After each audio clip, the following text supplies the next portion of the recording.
Should I go for it? Okay. So we were here.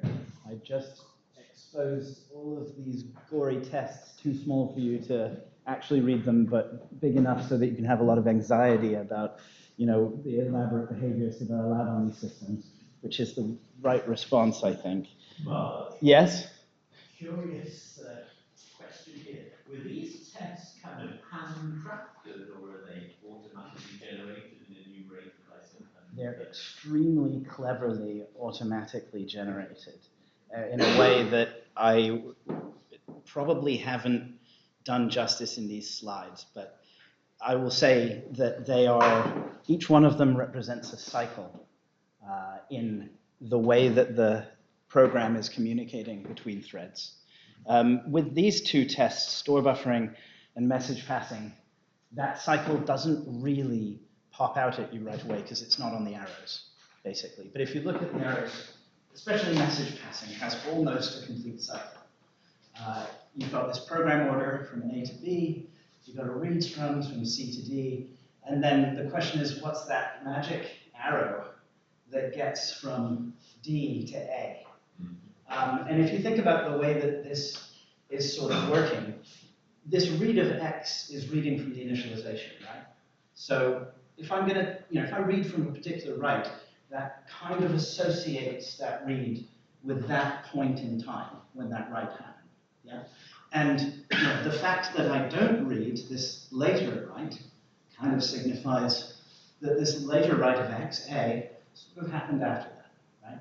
So there is kind of, if you squint, a bit of a temporal relationship that places D, because it read an earlier write, before A. And then if you draw that arrow in your mind, and I'll give it a name in just a second, then this is a cycle, right? Every one of these tests is a cycle. In fact, that top left, in the top left, there's the name, MP for message passing, and then there's RF, FR. So RF is this edge here, and FR, or from reads, is the other edge. I have a diagram of it. It's my next slide. So thank you. From reads.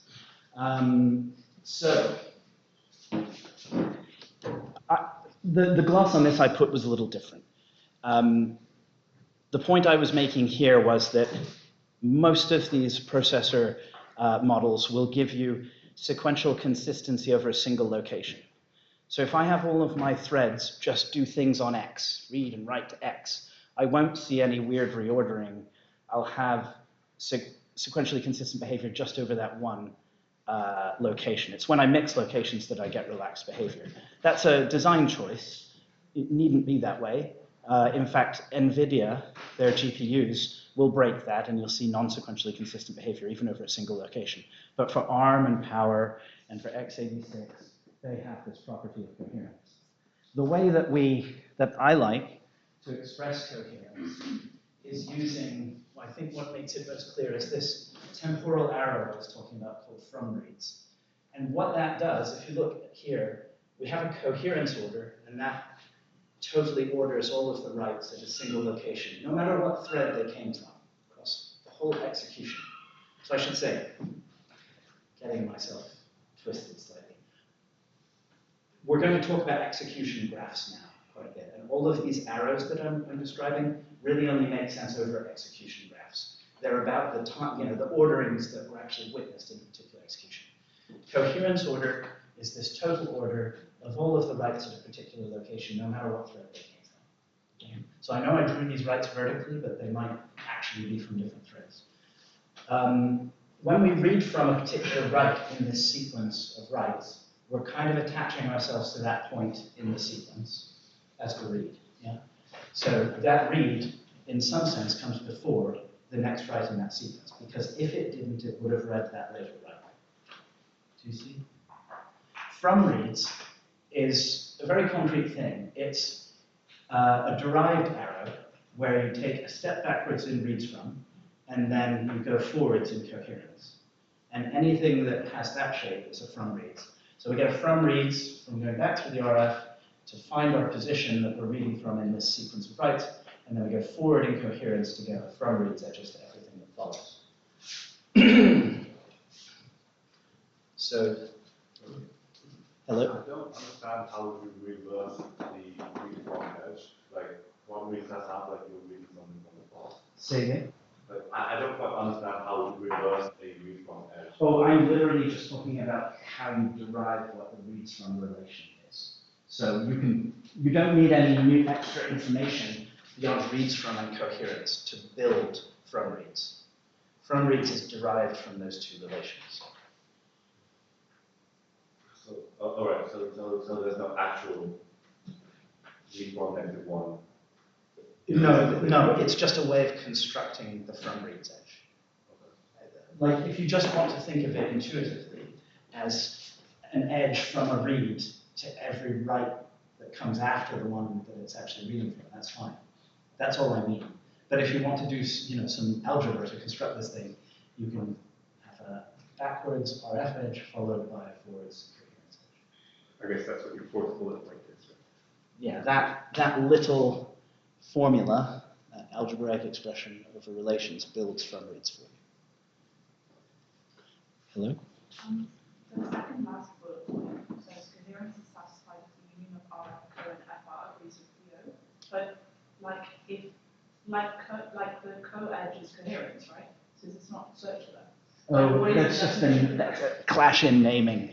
Like there's the coherence edge, and then there's the property of coherence. And what are the coherence edges? the coherence edges are this total order over the writes. Yeah. But coherence is the idea of constraining the execution of the program to match that order. Yeah. So if we go back, just because of what Jeremy was saying, it's really nice. It's not drawn on here, but the initialization is itself a write. And the initialization write of x to 0 is before this first write of x1. So there's a coherent edge there from this imaginary initialization. And there's a reads from edge from that imaginary initialization here. So if we had that in our hand, we would be able to see really clearly there's a from reads edge from D to A.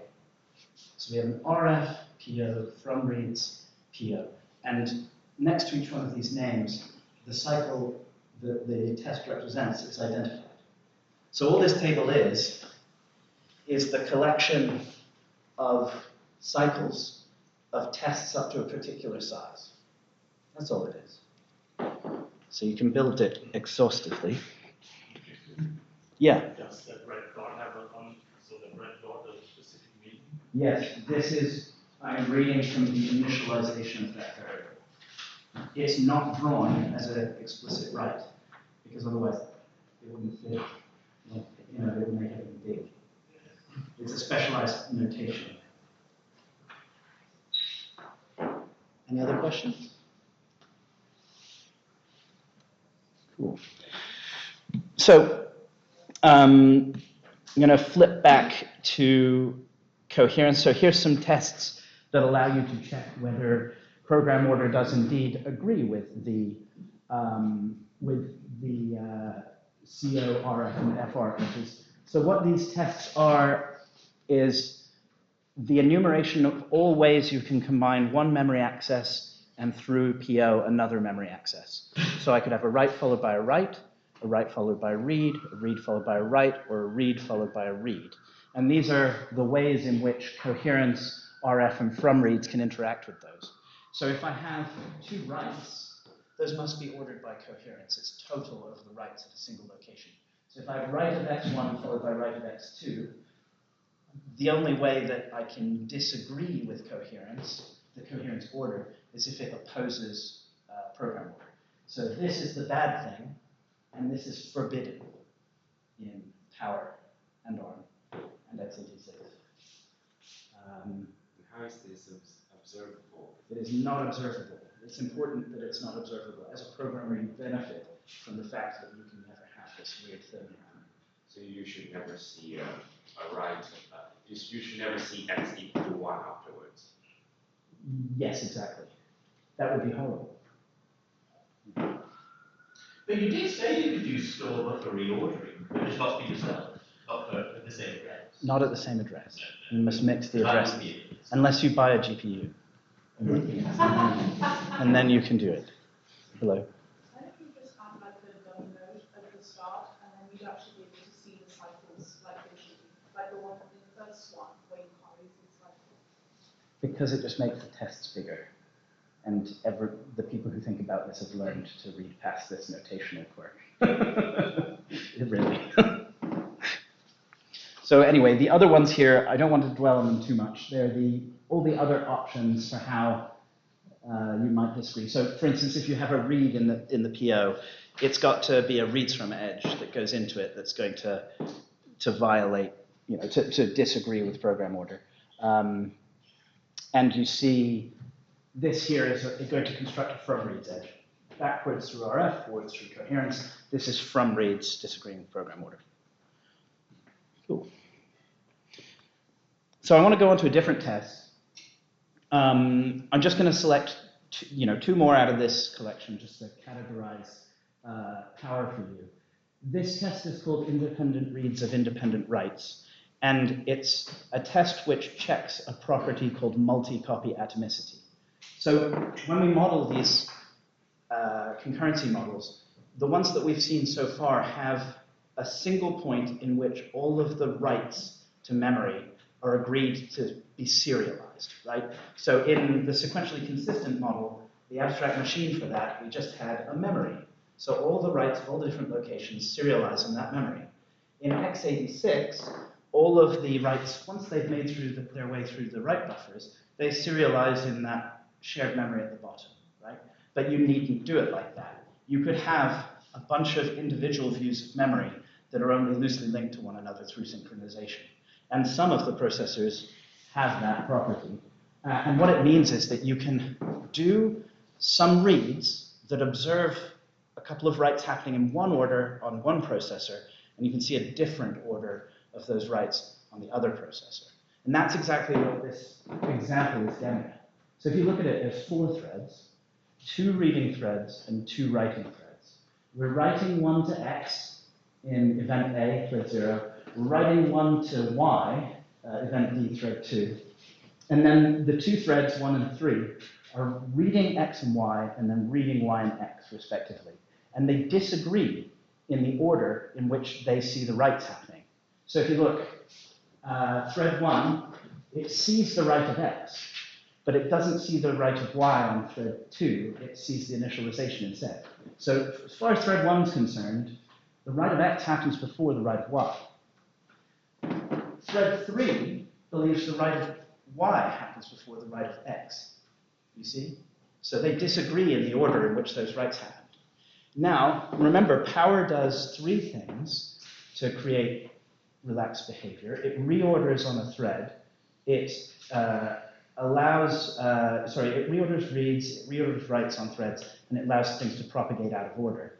So it could be that, in fact, there is a serialized correct order for the writes. Maybe X goes before Y, but we've reordered the reads. We can actually disable the reordering of the reads locally by introducing a dependency between them. That will keep the reads in order.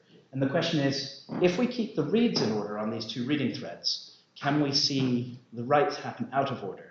If they can still happen out of order, that means there isn't this serialization point of all the writes. It is not a multi-copy atomic architecture. Okay? So this test is really interesting because it probes this kind of fairly fundamental property about how weak your architecture is. And it turns out that on power, to kill this behavior, between the 2 reads on both threads, you need a heavyweight synchronization. So dependencies alone are not enough. That means there is no single serialization point of writes on the power architecture. Every thread has its own view of the order in which writes occurred in the whole execution, if that makes sense. So this is the property multi-copy atomicity. x86 is multi-copy atomic. You cannot see anything like this. Power is not multi-copy atomic. You can see this even with dependencies, keeping the threads in order. Yeah? Can you, on a high level, explain why these different philosophies of architecture exist at all? So there's one by ARM, there's one by Intel.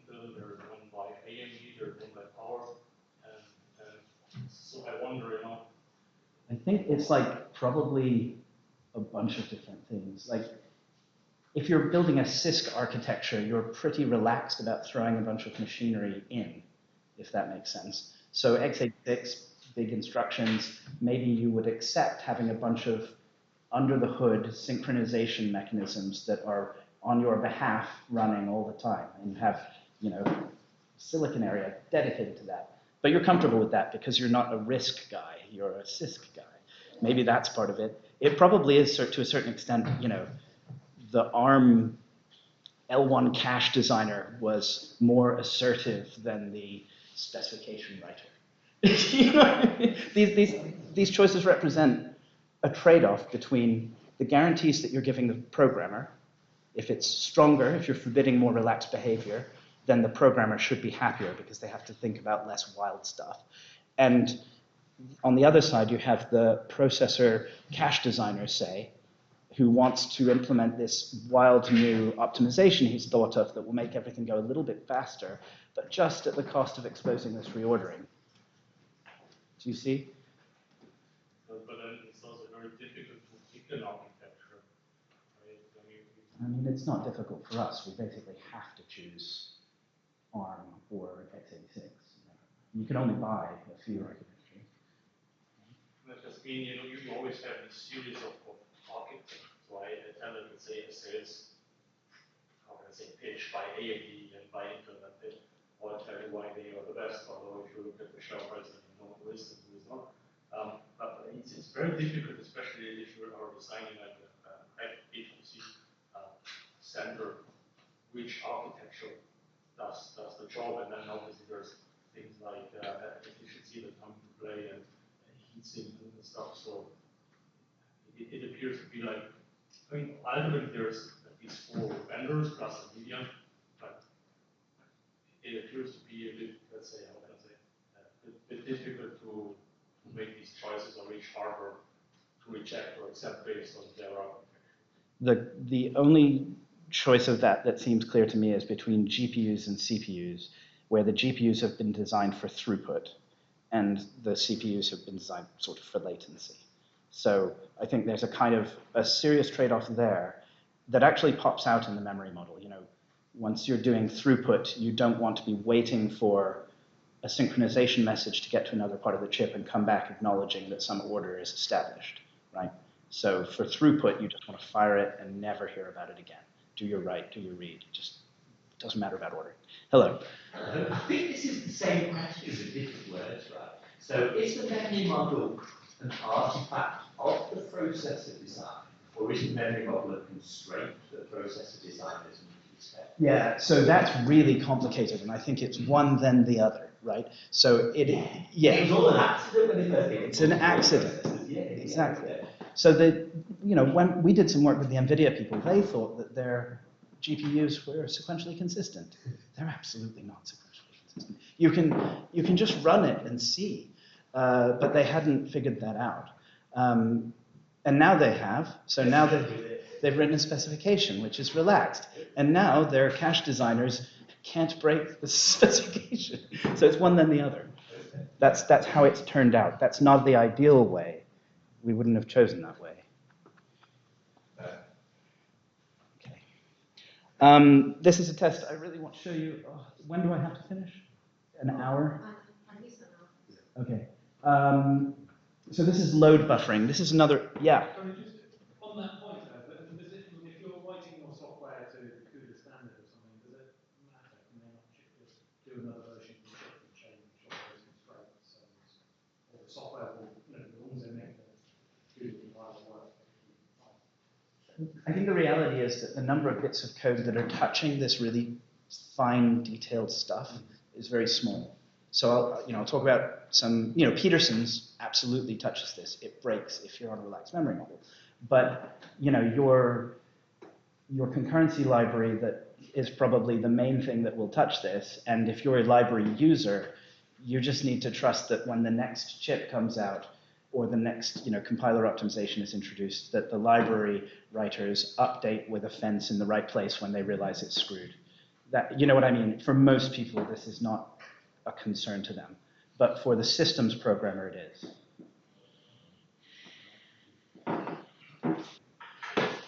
Cool. This one, the cycle pops right out at you. You've got your program order and your RF edges. That's a weird way to think about the program. Let's think instead what each thread is doing. So thread 0 is reading from X and then writing to Y. And thread 1 is reading from Y and then writing from X. And the question this test is asking is, can you sort of read from the future here? So can you see the later write on each thread? If reordering is allowed within the thread, then that's very straightforward. You just reorder, and then you can see this behavior. And that is the mechanism, actually, that's at play here in Power. The only thing that we need to forbid these is to have some dependency ordering, which is really only a thread local ordering. It doesn't impose any restrictions on the memory subsystem order or anything like that. It just prevents local reordering.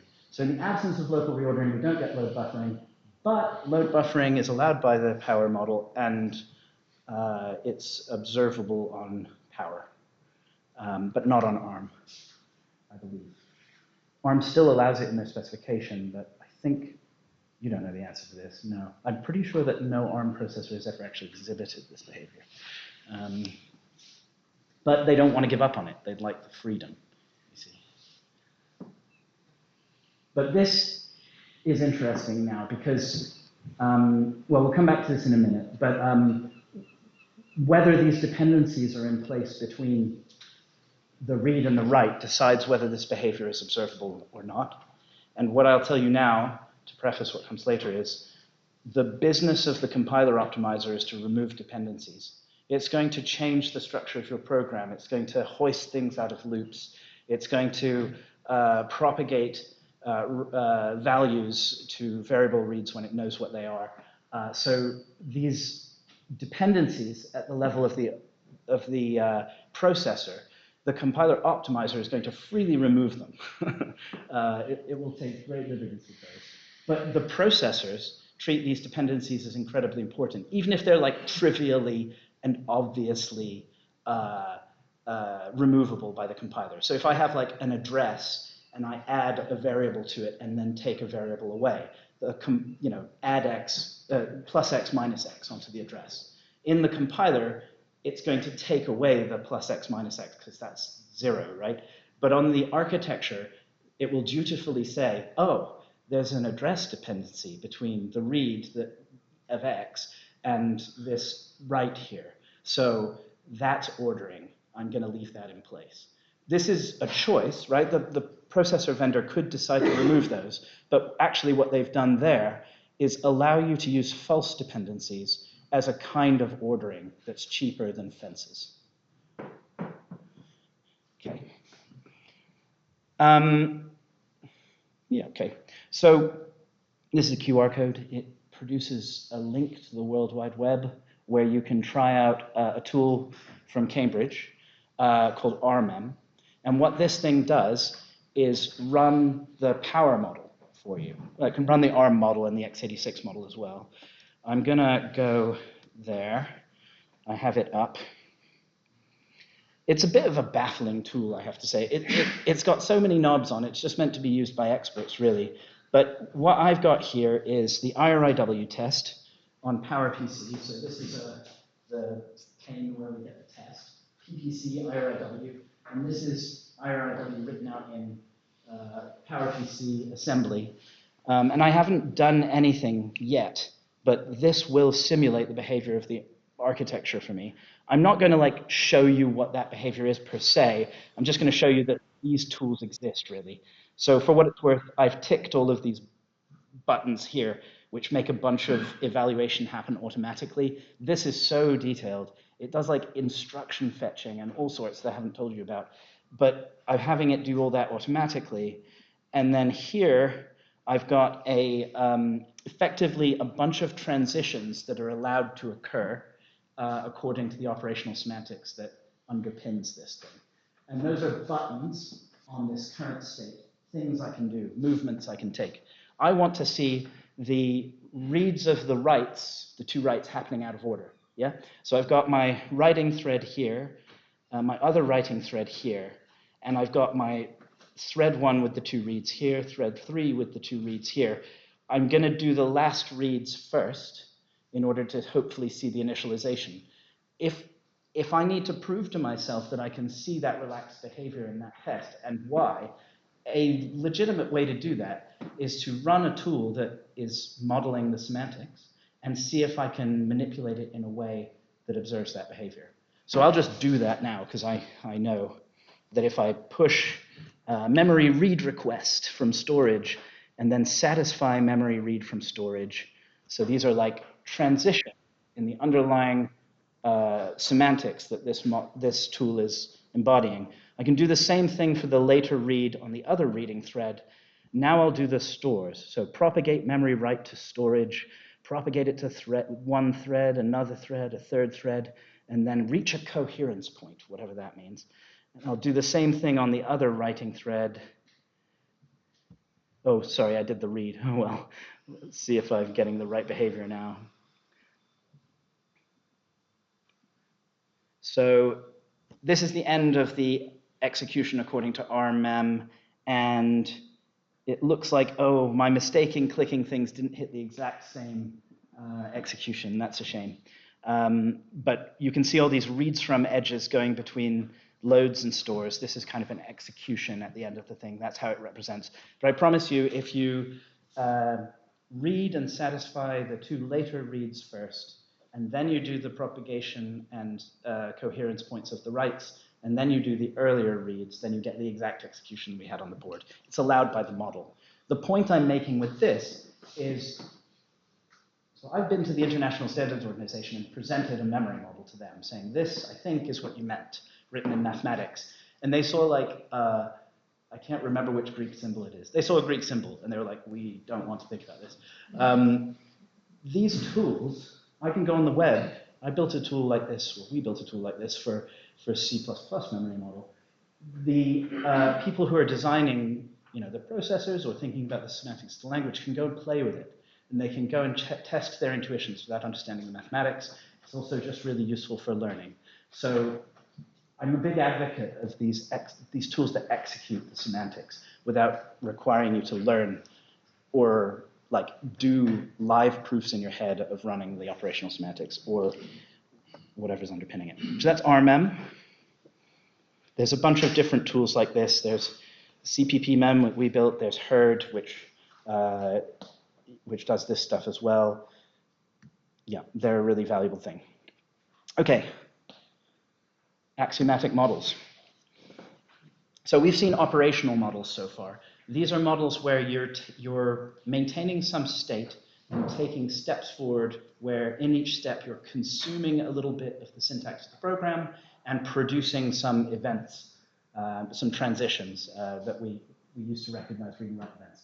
There's a different way of doing memory models. The other way, well, there's a couple of different ways. The other way I want to highlight here is axiomatic models. So in an axiomatic model, what you do is you build a set of candidate executions, like the ones we've been looking at. Those pictures with the reads and writes all concrete and read from and coherence between them. You just build a huge set of these potential candidate executions. Some of them will be nonsensical. And you filter those according to some axioms. So these are just shapes that are not allowed. So I'm a little more specific here about that. We say candidate execution is a pair where you've got E, a set of events, reads and writes, PO, program order, that's just edges recognizing the order in the program. And then I say a witness of that, witness of the execution is the reads from and coherence order that match the value choices that you've got there. That's an execution. Like I say, axioms filter the executions. I've got a bunch of notation here for ways that we can write these axioms down concisely. So we're basically going to be composing a bunch of relations. I'm going to say something like, oh, you shouldn't have any cycles in PO union RF. So any combination of program order RF that is a cycle shouldn't have any of those. That's an example of a kind of axiom. So being able to write concisely a union of two relations or the sequencing of two relations is important. That's what these bits of syntax do. I'm going to make these slides available to you so you can look at them. the cool thing about axiomatic models is they turn out to be, in some cases, very concise. So the sequentially consistent model is just this: acyclic PO union RF union CO union FR. So you just build all of those relations and any set of arrows that you can construct in your execution. If it's a cycle, it's not allowed. And if you think about the tests that we talked about so far, all of these litmus tests that were relaxed behaviors were built from these cycles, right? So forbidding these cycles gets rid of all the relaxed behavior. Okay, happy with that? So there's some trade-offs here.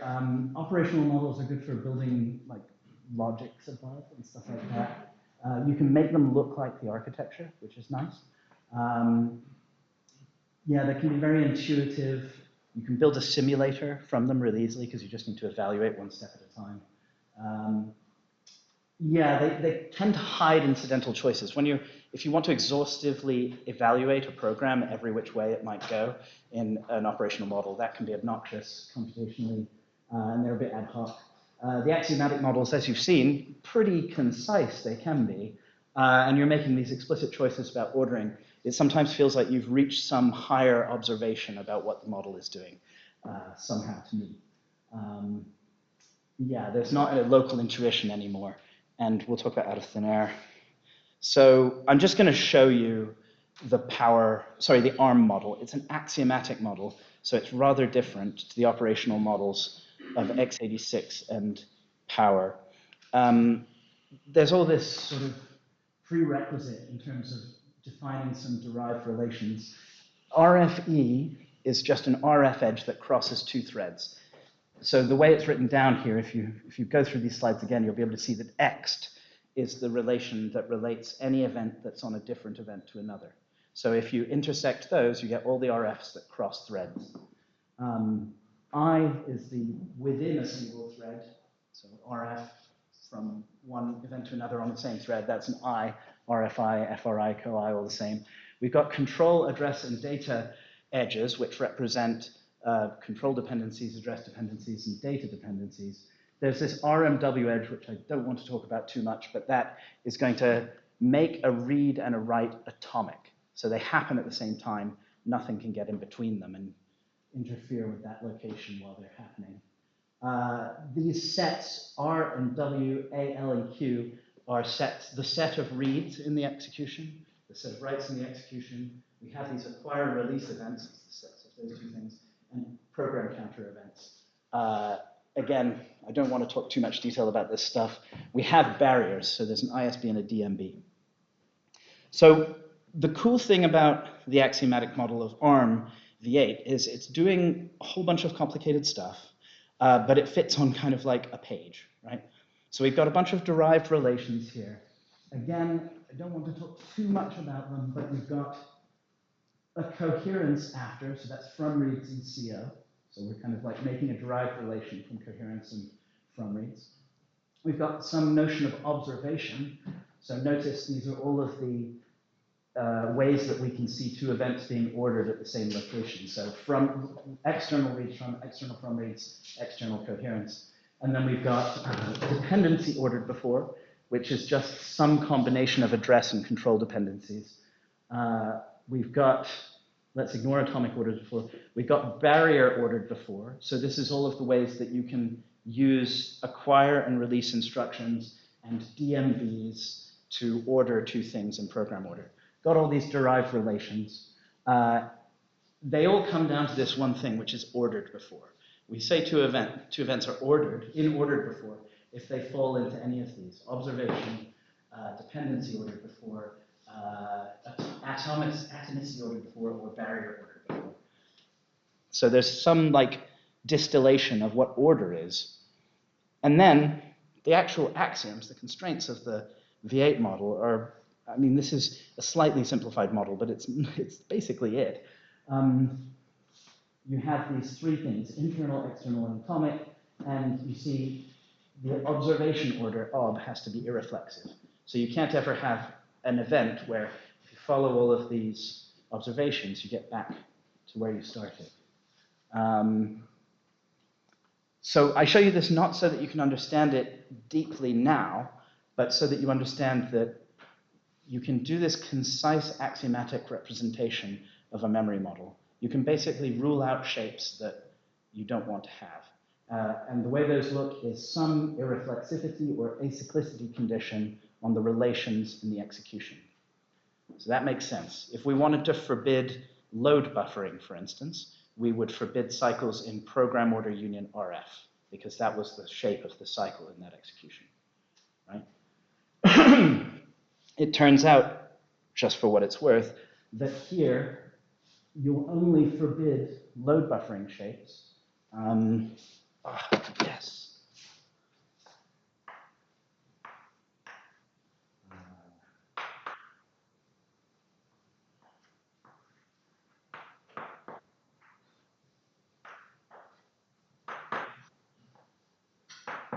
So the shape load buffering is like this.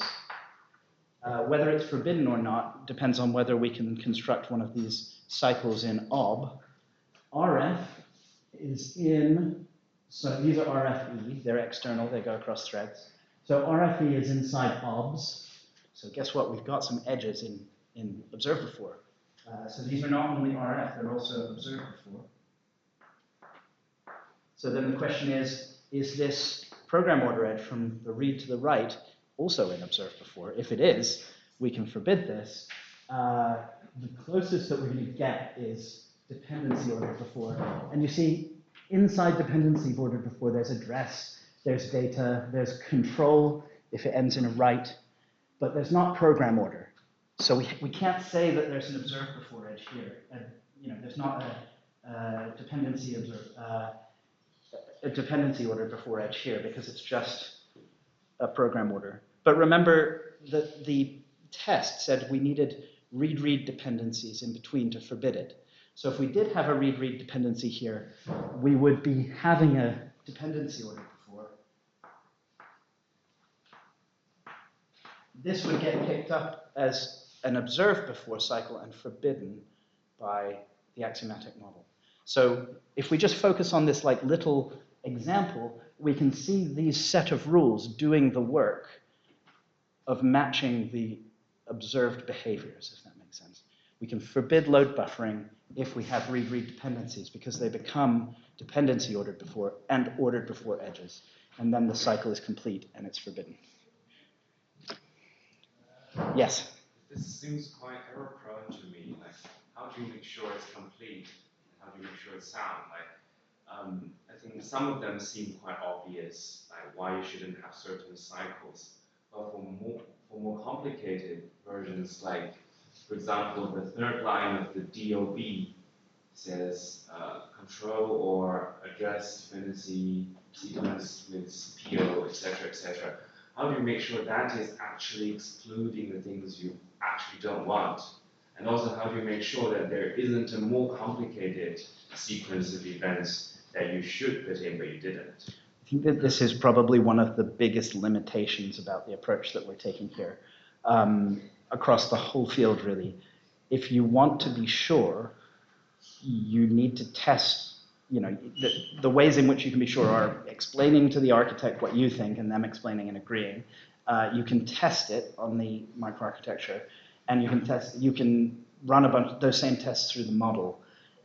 You basically, the bigger the tests that you exhaust, you can start exhaustively evaluating tests on the architecture and in your model up to a certain size. And the bigger tests you manage to cover exhaustively, the more certain you'll be. But like what you say is absolutely the problem. There's very big tests that have shown up that have disagreed between the architectures and the models. So this is an area of limitation of this approach. Absolutely. Okay. All right, everybody relatively happy with the idea of an axiomatic model? Yes? When is this actually restricted? Is this, sorry, maybe I missed the point, but is this instructions to the compiler writers not to generate sequences of code according to these patterns? Or is there actual blocks in the execution that stop it from happening? So what these models do is they act as an oracle for a particular behavior. Is that behavior allowed or not for a given program? So what the processor designer has to do is ensure that their processor matches whatever specification is declared. It would be bad. They have to somehow stop these things from happening. That doesn't mean that they have to implement any of this inside the processor. They're going to ultimately be building cache protocols and pipeline shuffling constraints and all this stuff. They have to make sure that they don't create any behaviors that are outside of what this allows. But the actual implementation doesn't look anything like this. This is just an abstracted way to constrain what's allowed. And how do they verify that their processor designs respect these memory models? So this is another one of those, it has changed over time. They didn't.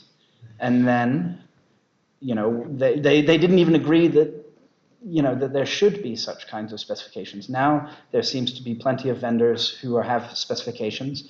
I know NVIDIA have a model, an axiomatic model written down in Alloy, and they have combined with that a test generator that exhaustively evaluates tests, builds the tests from the cycles and gives all of the possible choices of fences between those.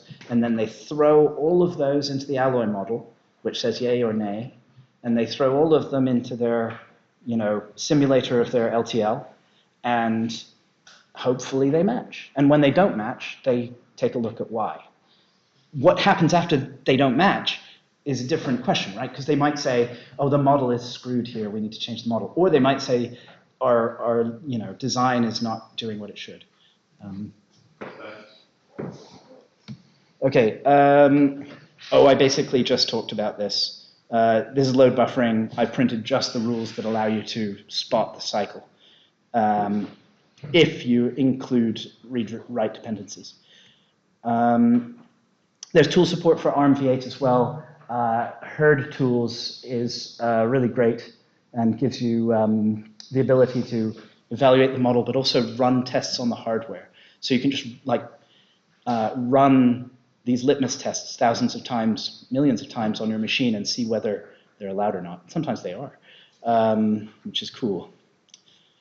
And then, there's a test enumerator here in herd tools as well. So this has the 3 pieces of the puzzle in one place: test enumeration, modeling, and evaluation on the hardware. Okay, C++ memory model.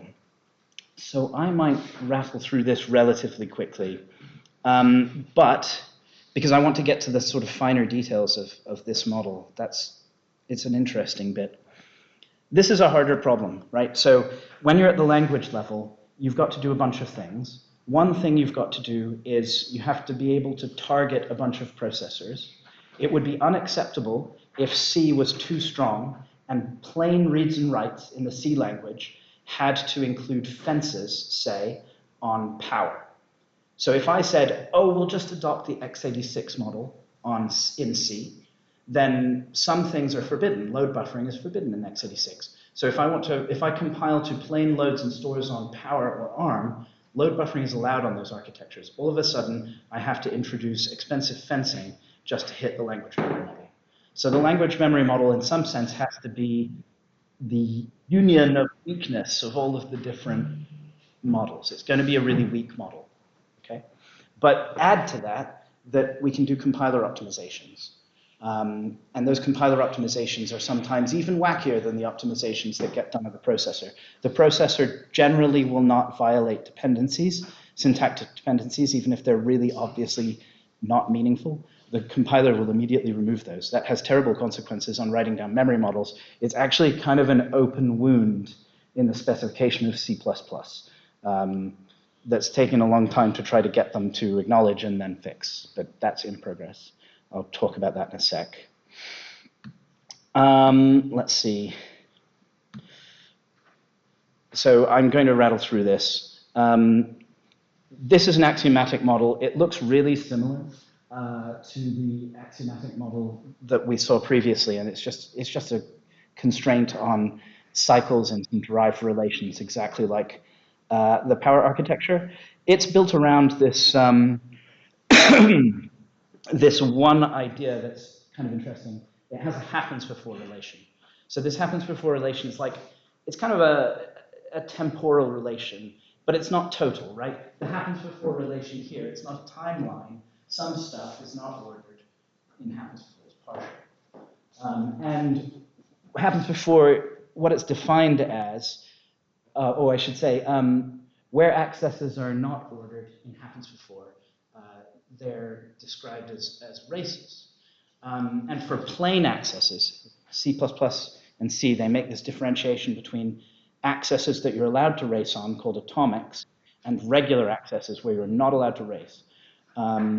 If you don't construct a happens before between a write and a read, or a write and a write across two threads on the same location, it's called a data race. And the semantics gives you undefined behavior if you have a data race in your program. In your program. So if there is any execution of your program that leads to a data race, the whole program has undefined behavior. So, like, this is called a catch-fire semantics. It means undefined behavior means that your program has no constraints. It can literally do anything. So it can, like, launch the nukes. It can email your mom. It can do just, like, bad stuff. In practice, what actually happens is the compiler is using the absence of data race as an assumption of the program to inform its optimization. So if you violate that assumption, the optimizations that were built upon the assumption may have done something you don't expect. But this is a way to basically enforce some coding practice in the programmer, which you'll then rely on in optimization. And this semantic trick we have is to say, obey this absence of data races, or we'll give you undefined behavior.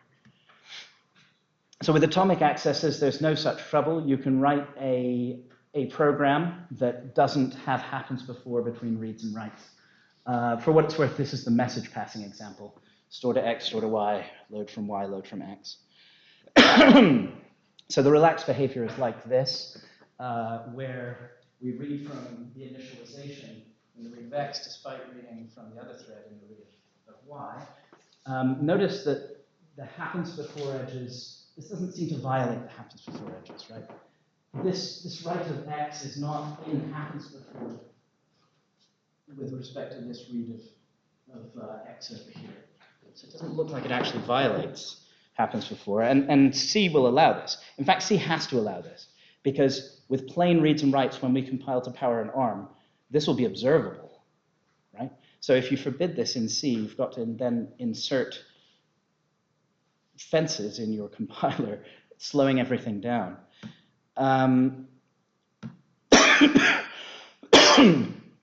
So C and C++ include these memory orders attached to load and stores of atomics. You can have relaxed, release, acquire, and sequentially consistent. And these define how much order you get from using the operations.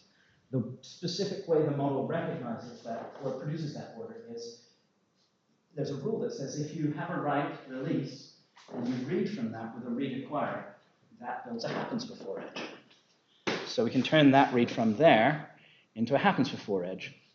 And then there's another rule that says you better not read something stale in happens before. So if you look now, that read from the initial write of X, there's actually a more recent write in happens before here that should mask it, right? So this is a violation of this, this property in the axiomatic model. We're not allowed to read from a stale write. We must read from here. And with release and acquire annotations on the atomics, this behavior where we read from the initialization is not allowed. We have coherence. We've covered coherence already. In fact, coherence looks a lot like what we talked about before. It's the same shapes. So we'll leave that for now. There's a notion of atomicity, which allows you to do simultaneous read and write operation. So this is integral to systems programming, where you want to atomically exchange a pointer. So, a really common idiom in systems programming is to read from some shared pointer of some object that you want to change, to build a copy of it, change it in the way that you want, and then to use an atomic read and write to check that it's still the same object as before, so no one else has changed it, and your update can go in, and everyone will see that when it's gone in. So this sort of mechanism of atomically updating something is supported by these read, modify, write accesses. I will smash past them relatively quickly. It's just a constraint on the derived relations again. So, we didn't drill into the ARM model very hard, and we won't drill into the C++ model very hard either. But it's just a page of derived relations and constraints on those relations. And they look pretty complicated, I guess. But we can pick out some of the stuff that we've seen. So HB is happens before. For some reason that I don't understand, the C++ people called program order sequence before. Actually, I understand entirely. Their previous specification had these things called sequence points that were a different way to think about what was ordered on a thread. So they called program order sequence before. Fine. Happens before is sequence before program order. Union, something called synchronizes with. If we look at synchronizes with, it's got a lot of detail, but inside it, there's a reads from. And you'll see on the left-hand side, there's a release there. And on the right-hand side of that big rule, there's an acquire. So if you sort of digest this and apply this to a write that's a release, a read that's an acquire with an RF edge between them, that turns out to be a sequence, synchronizes with edge. So that example we saw earlier on, if you crank the handle on the derived relations, will indeed have a happens before relation on it.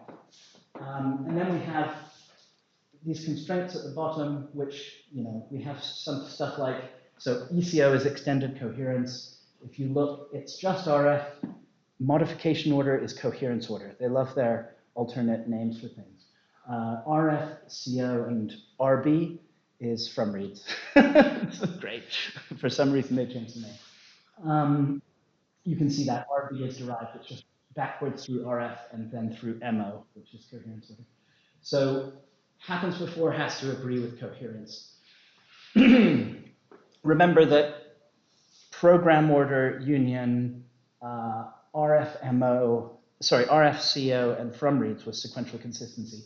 So this coherence constraint looks a bit like some of the sequentially consistent constraint. Like the axiomatic model, you can sort of compare them a little bit in this way. Anyway, I just want to show you that this exists. I also want to highlight this last axiom. So this is programmer order union RF is acyclic. This is too strong. It's actually a hint that there's a mistake here. So this model is, I worked with the ISO to help them define this model, and then other people took that and found problems with that, and academia really worked on this collaboratively to produce this model. So this one's from, I think it's Chung-Kil-Her, Ori, and Victor, and there's other people on that paper. I feel bad. Derek, yeah. You're not on it, are you? No, okay.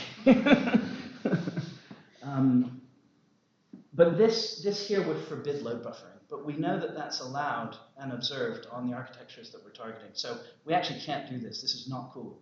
The problem is that without program order union RF being acyclic, the semantics has very, very strange behavior.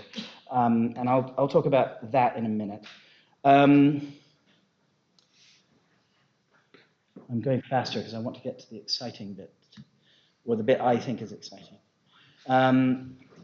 So this section is just to highlight that when you're compiling to a given architecture, you have to make some choice at some point about how you lower language level reads and writes to hardware reads and writes.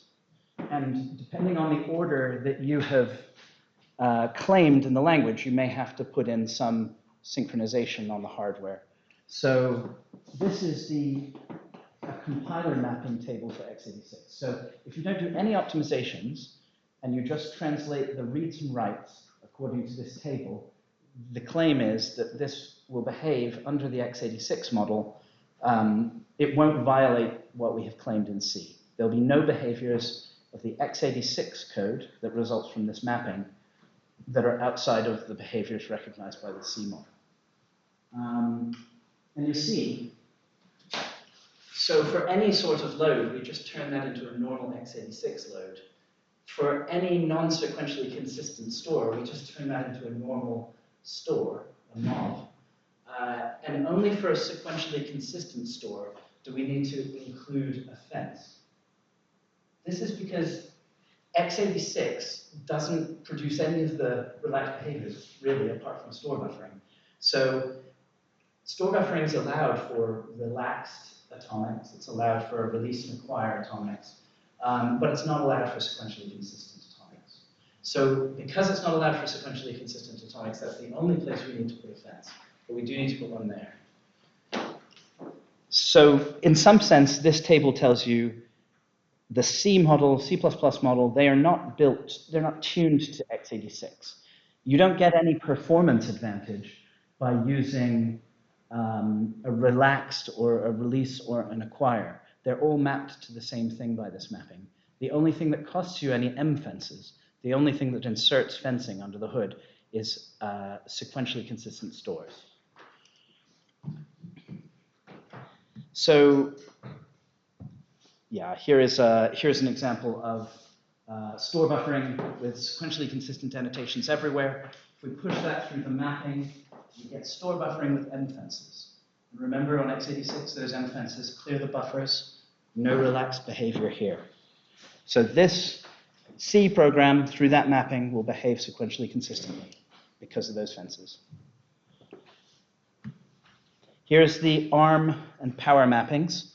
Now, it's not really too important, what these turn into and how the models execute.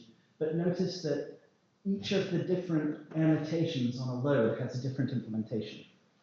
And each of those implementations have a different cost associated with them. So here, the C and C++ model, they have the same memory model, roughly.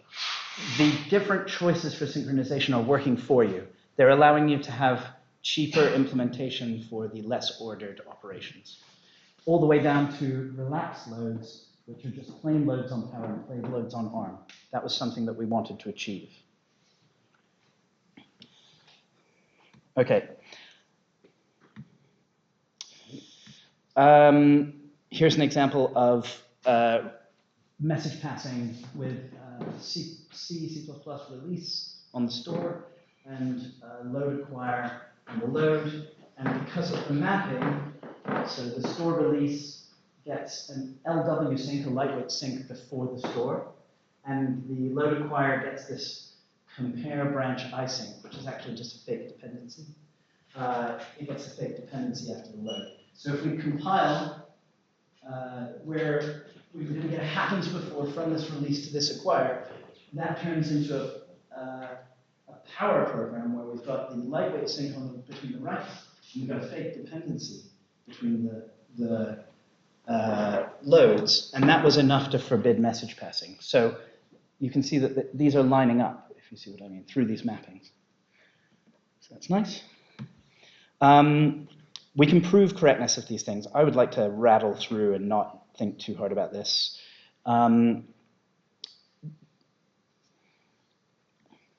Yeah, these mappings, they don't look that much like compilers because compilers are doing lots of optimizations, and these mappings are assuming no optimizations. But we can take an execution in C11, we can turn it into a hardware execution, as I've shown you here. We can run that through the hardware model, and then we can invert that mapping to produce an execution in C++. And what we want to ensure is that only executions that would have been allowed in the original model, the C11 model, are produced by this process. If we have that, and we can write formal proofs about this, we have written formal proofs about this, then we can prove that the compiler mappings are correct. Not optimisations, but the mappings. Cool. I don't want to talk about that. I might come back to that, but I will not talk about it. Let's talk about this. So I'm racing ahead because I want to get to this question of compiler optimization, and just to show you a few examples that I think are interesting. The load buffering test, so this is where we have a read and a write on both threads, read y, read x, in this instance read x, read y, and they have the possibility to be a cycle. This is allowed on ARM and Power without any dependencies between, but forbidden if they're dependencies.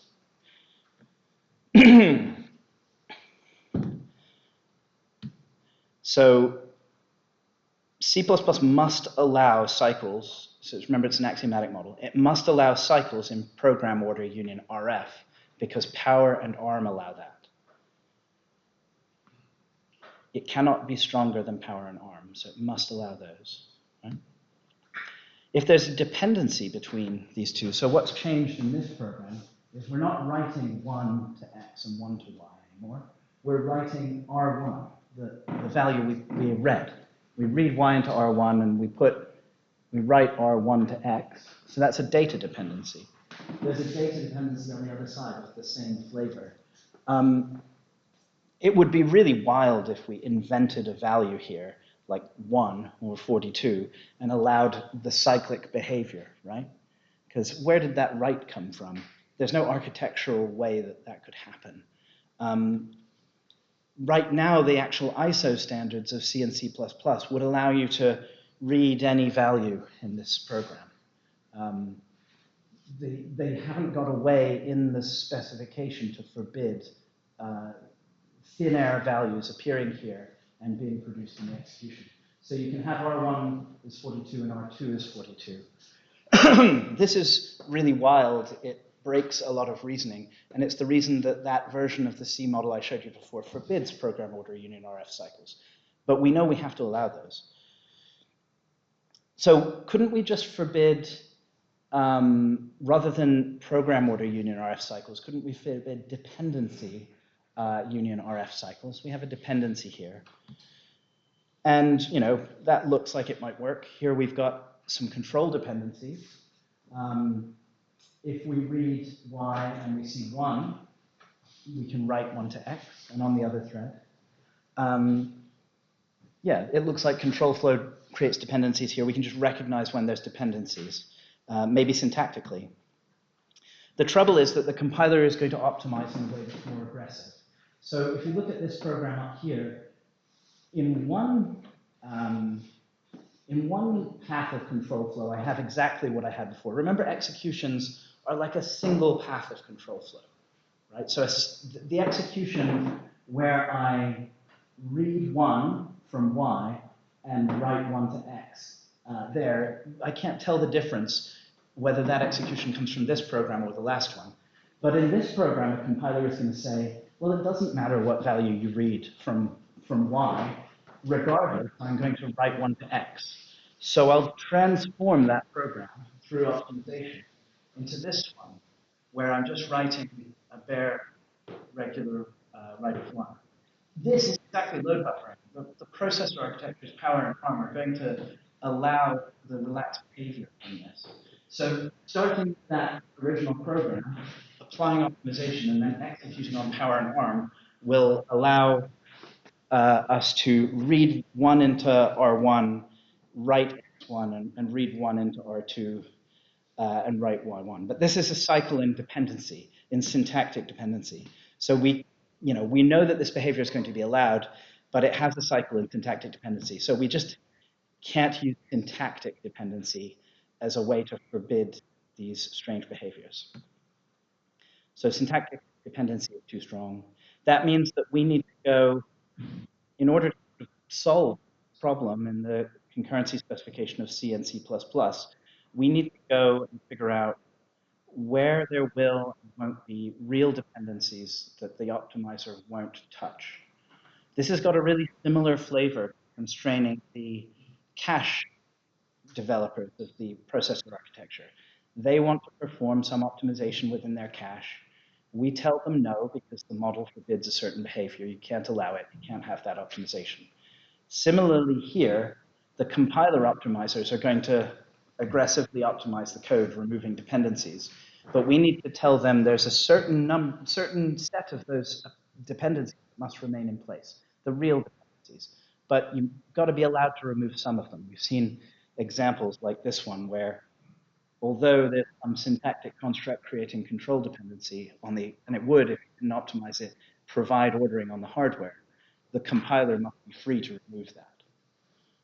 Right? Cool. So we have a model that produces a notion of semantic dependency, which keeps dependencies only where they should be. There's various bits of work that try to solve this problem. I'm going to just show you, let's see.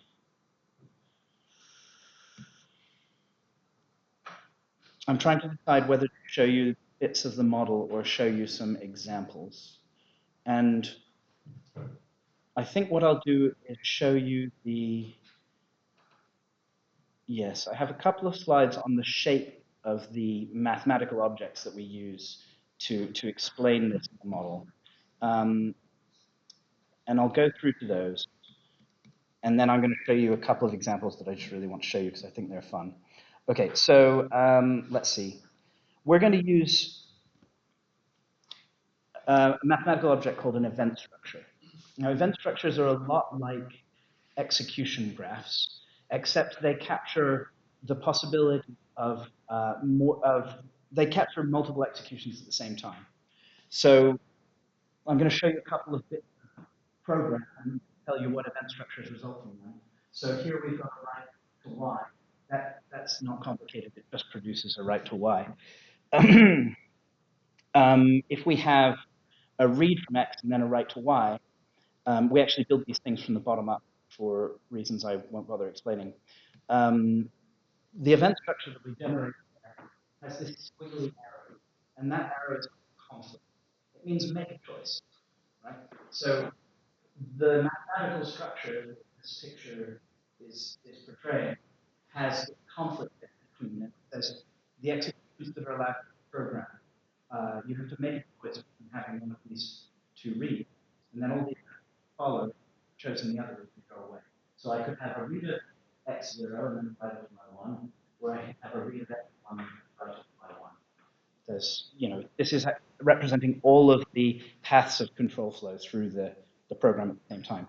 This is exactly the information that we need to recognize the symmetry in that test before, the one where we said, if R1 is 1, write X, otherwise write X. With an event structure that's capturing all the executions at the same time, we can see that that corresponding write of 1 is in the other branch. So let me scan forward. So, okay.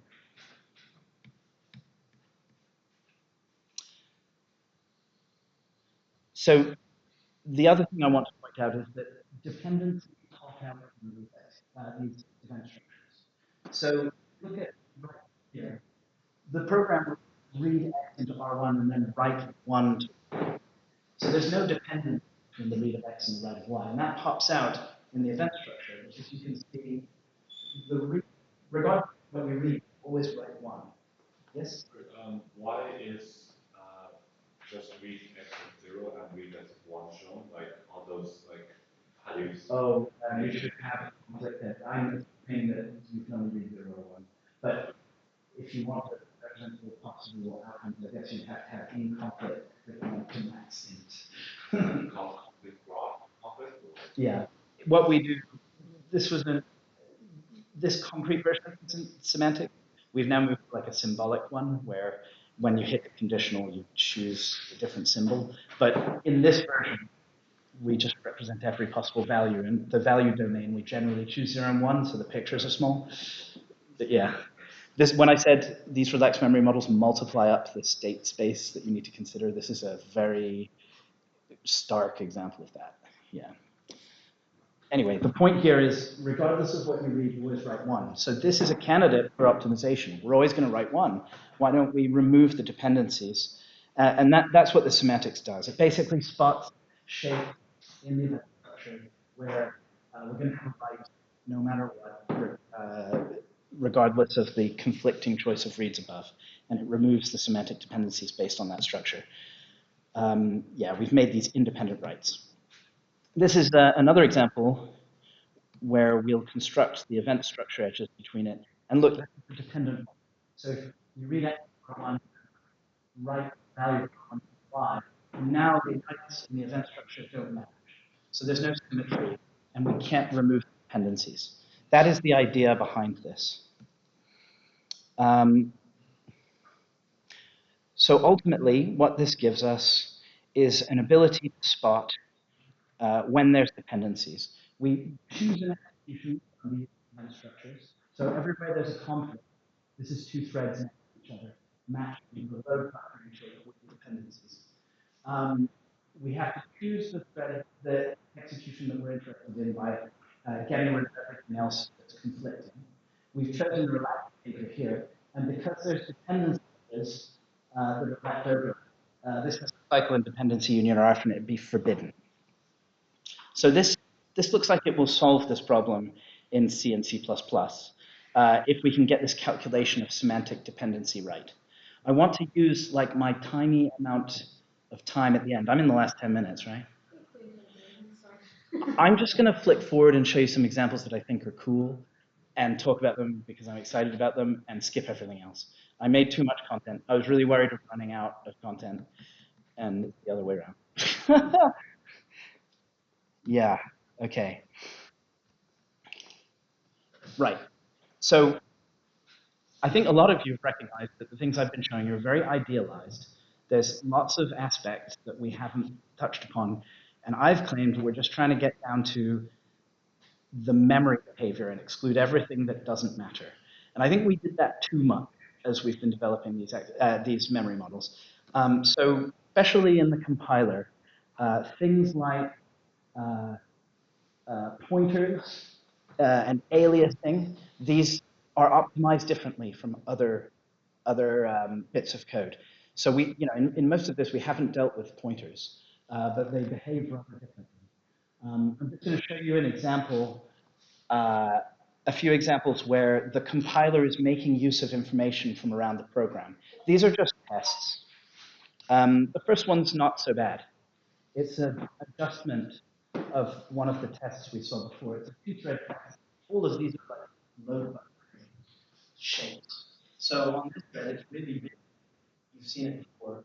It's a read of y into some RY, and then the value of RY is used in the right of x. So this is a load buffering shape with a dependency on that side, a data dependency. A compiler can remove that dependency. It's just a real dependency. And then the question is, you do read of x at the top, and then you're going to write y in both passive control flow. And it looks like in that bottom control flow, we write y to 1. The question is there a dependency here between the read of x and the write y in this program? And, can you envisage a series of compiler optimizations that would remove dependencies in this thread? Does anyone want to tell me what they think about that left-hand thread?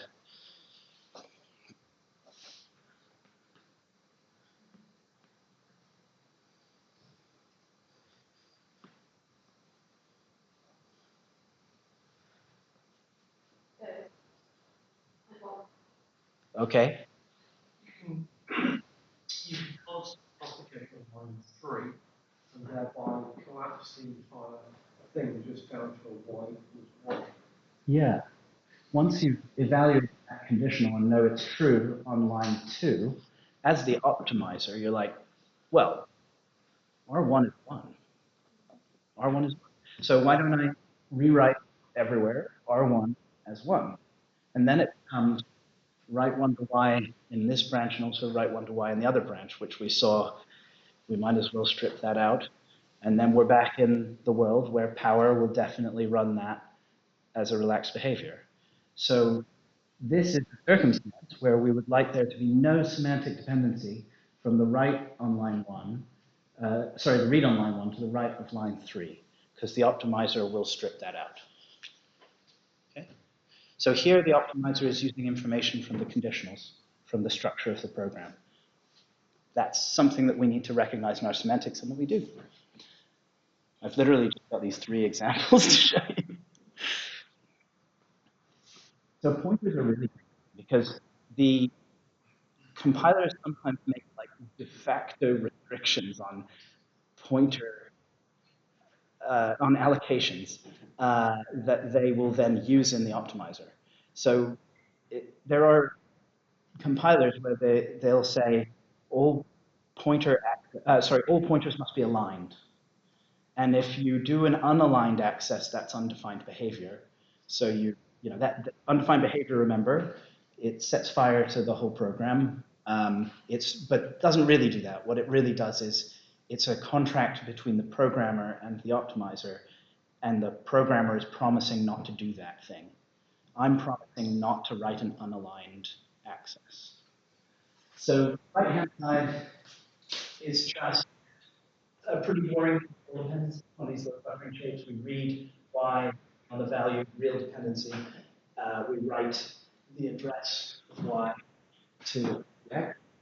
And then on this side, we're going to read from x, and then only if x is aligned, the value of x is aligned, we'll write 1 to y. And then we dereference R1 here. And what that does, the dereference enforces alignment, right? Because that dereference happens no matter what, we know that that must be aligned. This dereference uses the value in R1 as an address. We have enforced alignment over all pointers, so the compiler will think that's a pointer.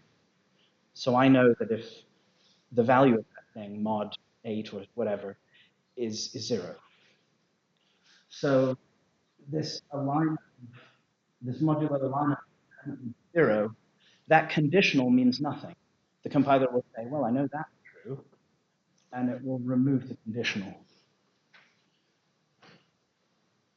Yeah. Yeah. Is it dependent on line 14? Yes, because if you don't reference it, then you haven't invited the possibility of undefined behavior. So if you don't put that in, then it doesn't do it. Yeah. If you've got points something that's more 2 bytes, but if on you, can you wind up getting 2 reads rather than 1? I think this is like the reason that sometimes they insist on alignment. I think that's architecturally dependent, and I don't know the answer. And I think it might be even micro-architecturally dependent. Like, I think you might be able to buy an ARM chip where that's 1, and you might be able to buy another ARM chip where that's 2, I think. Yeah. So this is a very strange thing.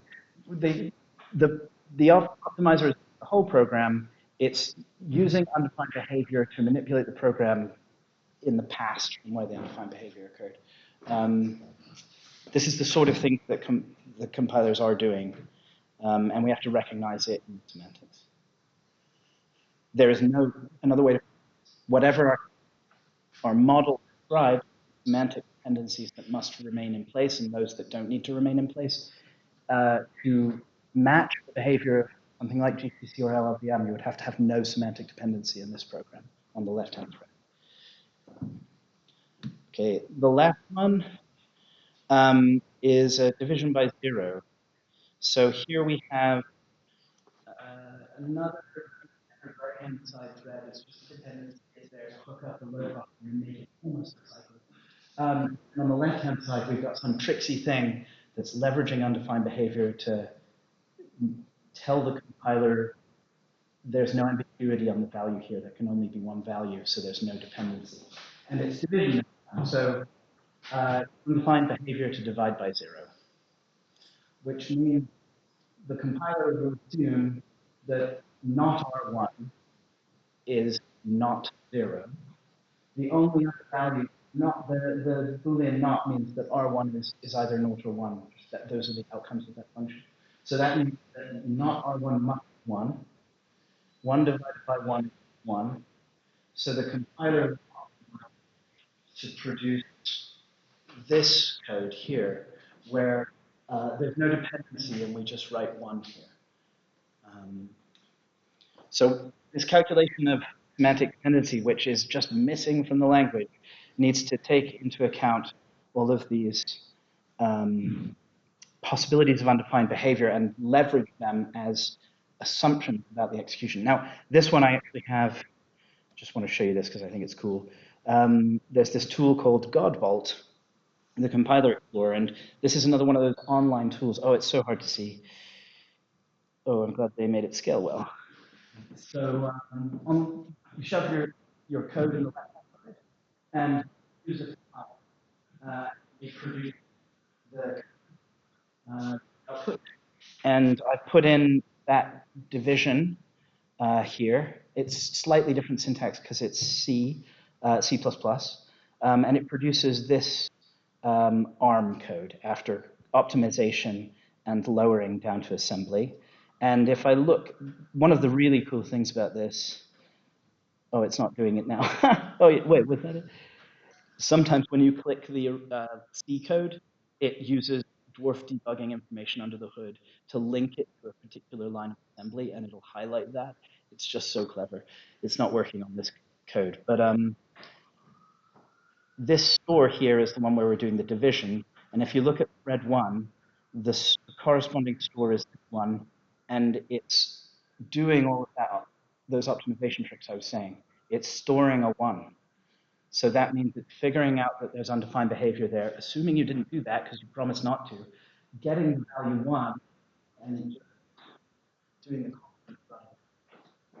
complement. We have to do all of this. We have to find the dependencies based on the undefined behavior, follow through all of these details. We have a semantics that does it. It's really complicated. It took ages to write.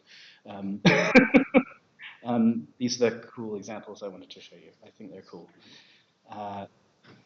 Okay. I should synthesize all of this.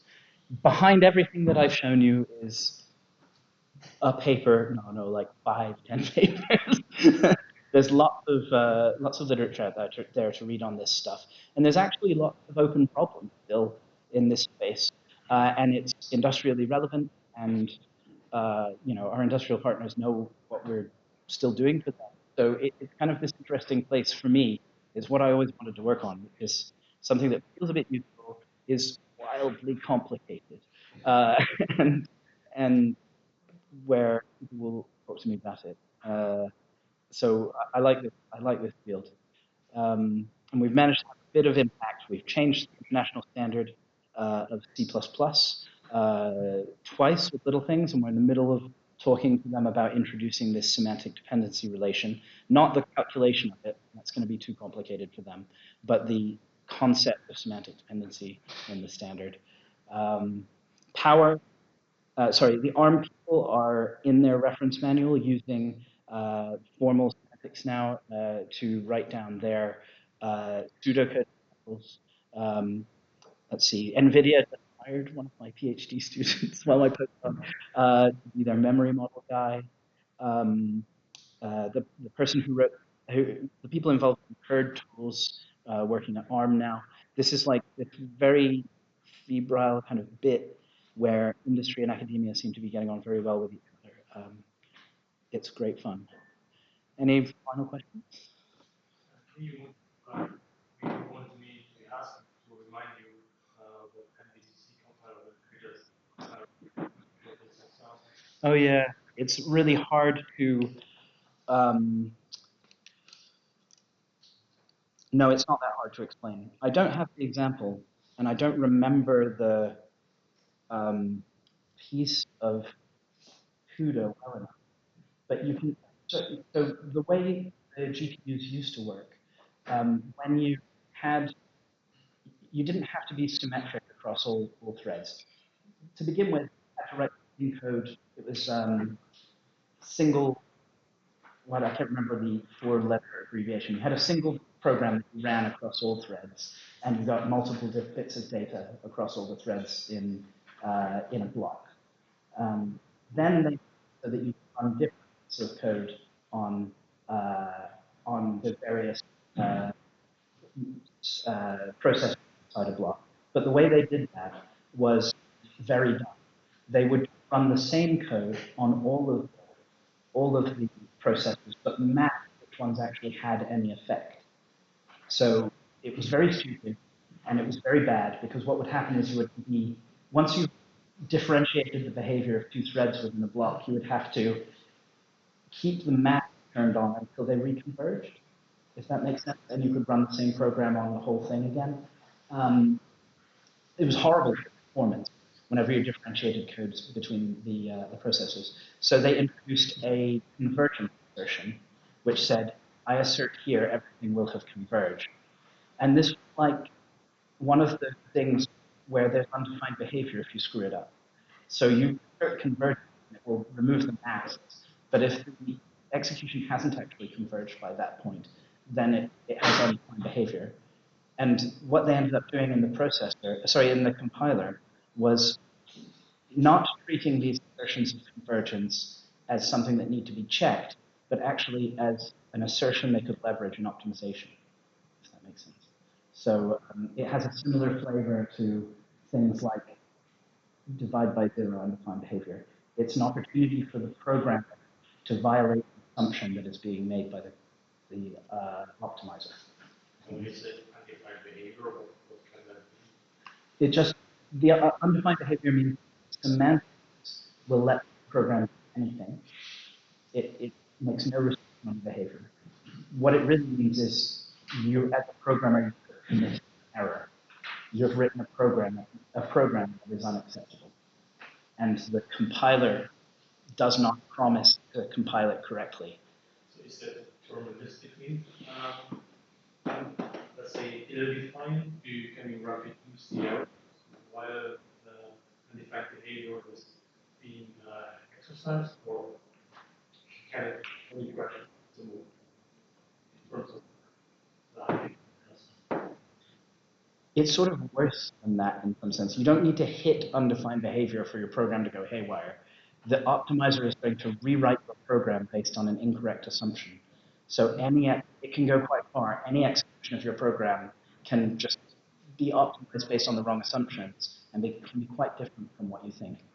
So often this will manifest in like ways that are kind of like boring. Your program might be optimized to skip or something, if that makes sense. It doesn't actually mean that the program will create creative and interesting things. It means the optimizer has had its assumptions broken. Any other questions? All right. Thank you so much.